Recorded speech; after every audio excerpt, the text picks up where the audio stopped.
კურსი არის უფრო ალბათ მიზანმიმართული იმისთვის, რომ თითოეულმა საერთოდ ჯერ განსაზღვროს რა არის კინო და უნდა თუ არა კინო. კინო საკმაოდ რთული თემაა, სულ ვამბობ, ბევრჯერ ვიტყვი კიდე და ალბათ ყველას ვიტყვი, რომ კინო არის ცხოვრება.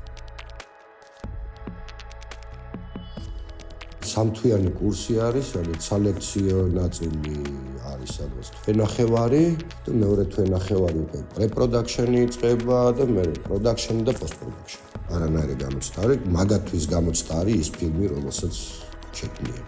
უყურებენ ძველი ჯგუფების ფილმებს, რაღაცას ითვალისწინებენ, ზოგი ეძებს მსახიობს, ზოგი უყურებს როგორ შეიძლება განვითარდეს დრამატურგიას, კადრებს, ზოგი ოპერატორს ეძებს, უყურებს ვისი როგორი გადაღებულია, რომ მერე მიაკითხოს და ძველი ჯგუფებიდან ძალიან ბევრი ბავშვი დღემდე დადის, ზოგი მონტაჟია, ზოგი ხმაზე მუშაობს, ზოგი ოპერატორია და ერთობლივად ერთმანეთს ეხმარებიან თავისთავად. რაც დაიწყო ქართულ-ამერიკული აკადემია პირველი მეთოდიდან ჩართული. 33 წელია, რაც მოქმედი ოპერატორი ვარ, მანამდე მთელი ჩემი ოჯახი კინოში იყო, ბაბუიდან დაწყებული და ასე ვთქვათ, ტრადიციას ვაგრძელებთ.